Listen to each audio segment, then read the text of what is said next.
we know what we're talking about. Anything else is swamp gas. So anything that would even remotely promote a challenge to their authority or to their position, and I don't want to sound all conspiratorial, but it's more psychological than anything.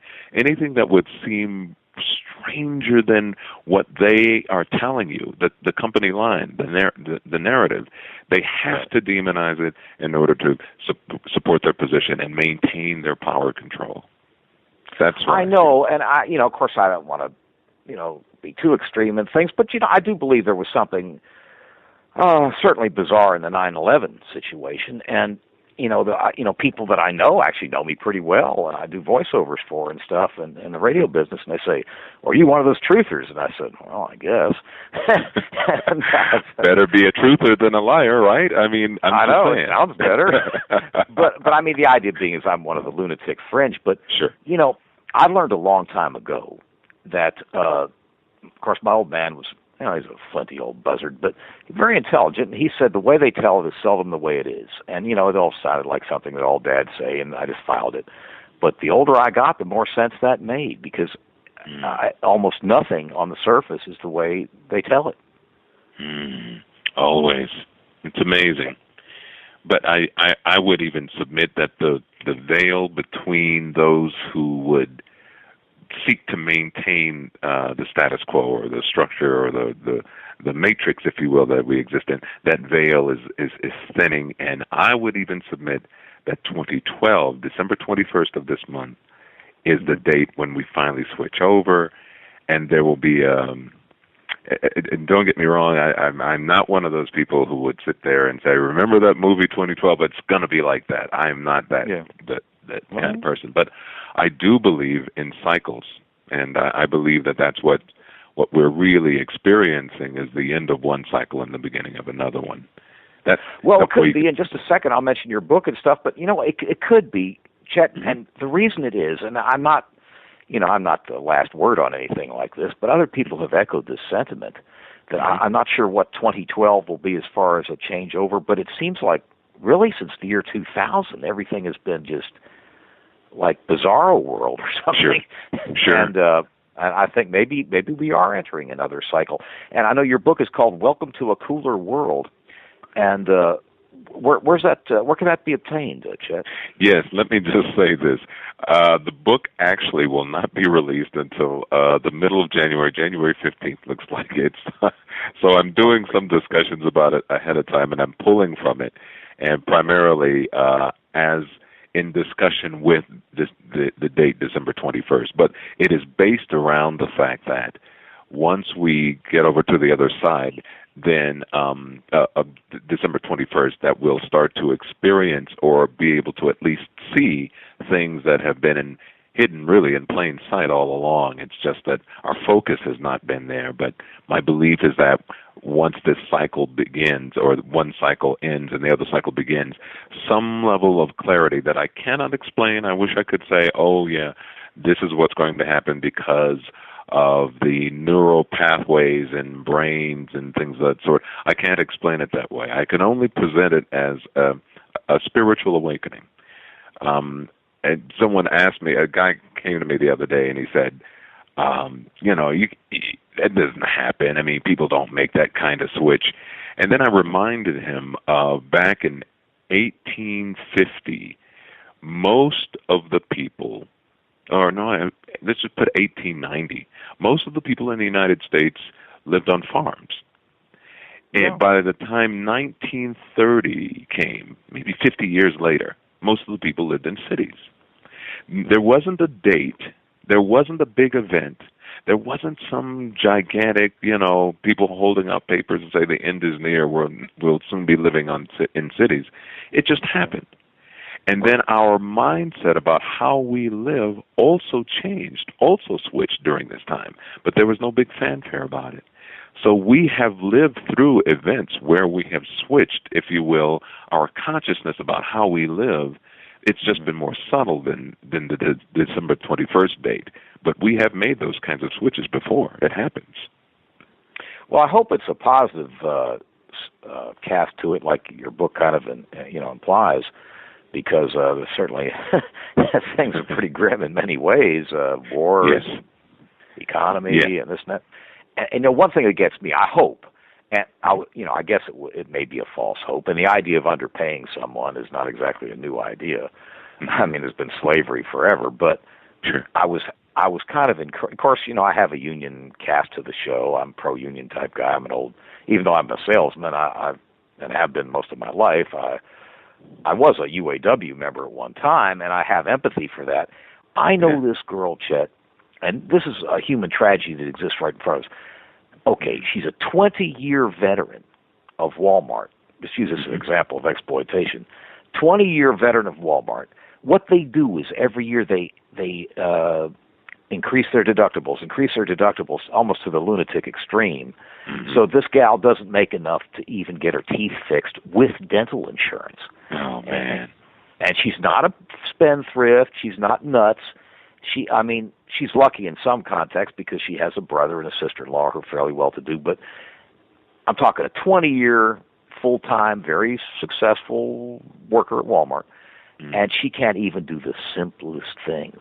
And if people think that's not slavery, then they're taking hallucinogens, because even the slaves on the plantations used to have medical care. Sure. They were considered to be valuable property.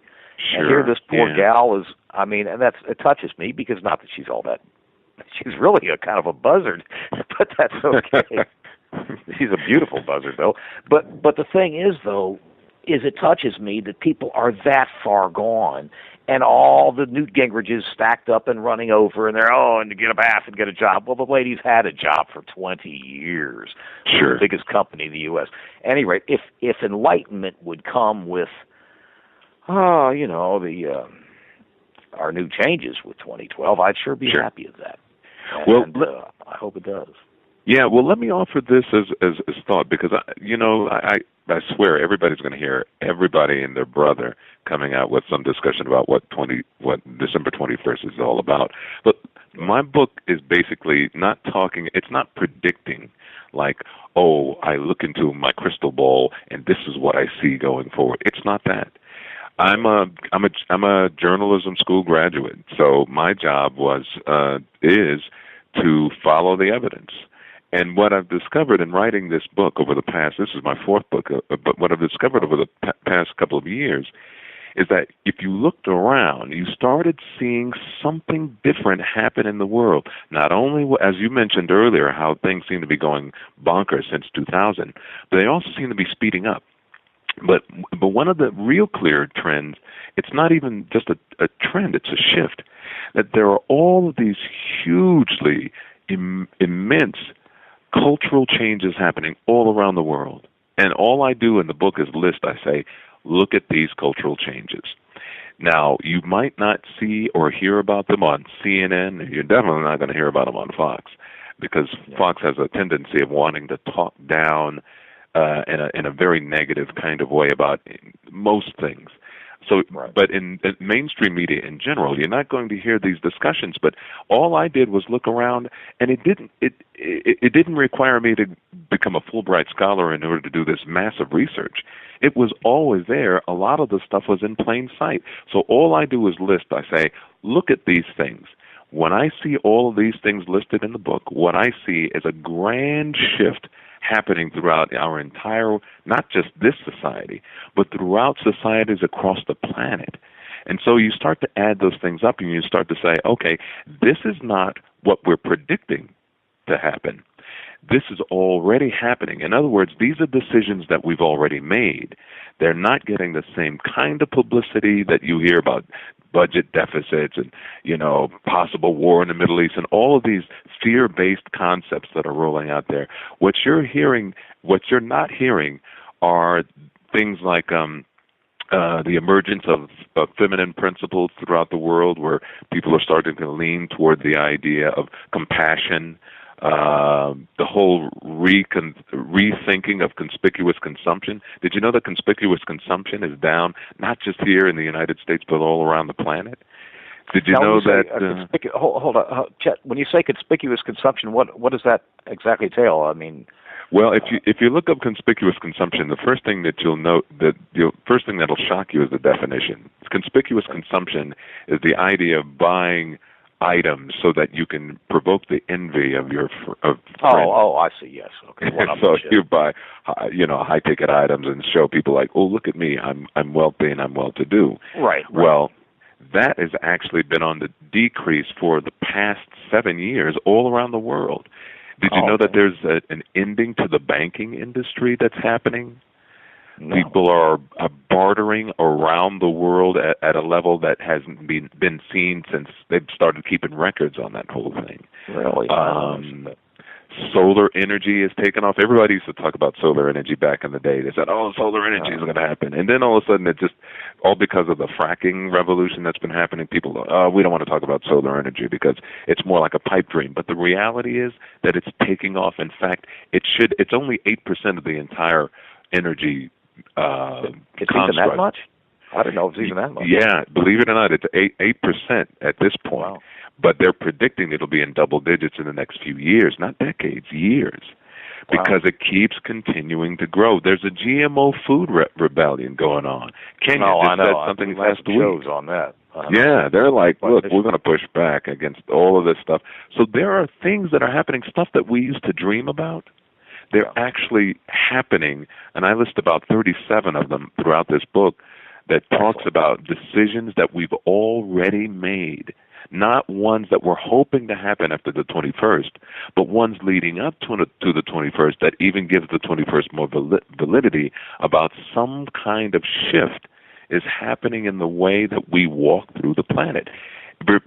You may not even realize this, but as crazy as when we watch the television at night, we see, what's happening in the Middle East, what's happening in Egypt. But did you know that we're actually a safer, less bloody planet than we were, say, 1945? Between 1800 and 1945, over 200 million people were killed in just wars alone. Right. You don't hear that happening at all now. So there has been a huge shift about, maybe war doesn't really work. And we don't really notice that because that's not what's being talked about in popular media. I hope that trend continues. I certainly do. I tell you what, we're just about at our first break. Go ahead and mention your website and the book, and then we'll take about a 4-minute break. Absolutely. The name of the website, which is a prelude to the book, kind of an audio version of the book, it's called leadtheshift.com. That's leadtheshift.com. And we would love to have everyone come out and support the effort that we're doing here in this process with the book and with welcoming people to a cooler world. That sounds great. Well, let's take about a 4-minute break, and we'll be right back. Well, it's good to be back with you. Now we're going to have just a brief discussion more with Chet, and then we're going to have a brief break and then bring on Bill Gladstone as well. But I was given the message that next week's guest for EPIC, the host is Dr. Laura Tagg, and the guest is Constantina Vassiliadis. Now, my Italian stinks, but that's the way it goes.